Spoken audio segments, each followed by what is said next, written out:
നമ്മൾ നാട്ടിൽ ചെയ്യുന്ന ഈ കാര്യം നിങ്ങൾ ജർമ്മനിയിൽ വന്നാൽ ചെയ്യരുത്. ഇനി എന്താ ചെയ്യാൻ പാടില്ലാത്തതെന്നാണോ? കുറേ കാര്യങ്ങളുണ്ട്, അതിലൊന്ന് ഞാൻ ഇന്ന് പറഞ്ഞു തരാം. ഫസ്റ്റത്തെ കാര്യം, നമ്മൾ നാട്ടിൽ ബസ്സിലൊക്കെ കയറി കഴിഞ്ഞാൽ ചെയ്യുന്നൊരു കാര്യമാണ്, കുറച്ച് പ്രായമായവരെ കാണുമ്പോഴേക്കും നമ്മൾ സീറ്റ് ഓഫർ ചെയ്യും, അവർക്ക് എഴുന്നേറ്റ് കൊടുക്കും. അവരാണെന്നുണ്ടെങ്കിലും അവിടെ കയറിയിരിക്കും.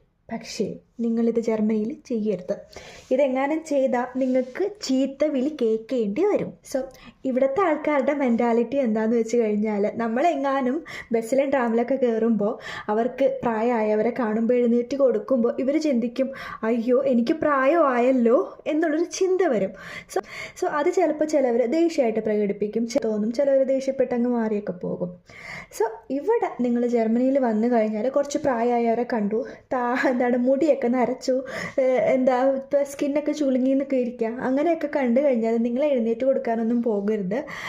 അത് അവർക്ക് ഇഷ്ടമല്ല. പക്ഷേ നിങ്ങൾക്ക് സീറ്റ് ഓഫർ ചെയ്യാം. നിങ്ങളിപ്പോൾ വല്ല വാക്കിംഗ് സ്റ്റിക്കൊക്കെ വെച്ച് നടക്കുന്ന അത്രയ്ക്കും പ്രായമായി വയ്യാണ്ടിരിക്കുന്ന ആൾക്കാർക്കാണെന്നുണ്ടെങ്കിൽ ഓഫ് കോഴ്സ് നിങ്ങൾക്ക് സീറ്റ് ഓഫർ ചെയ്യാം. അതുപോലെ തന്നെ പ്രഗ്നൻ്റ് ആയിട്ടുള്ള ലേഡീസിന് നിങ്ങൾക്ക് സീറ്റ് ഓഫർ ചെയ്യാം.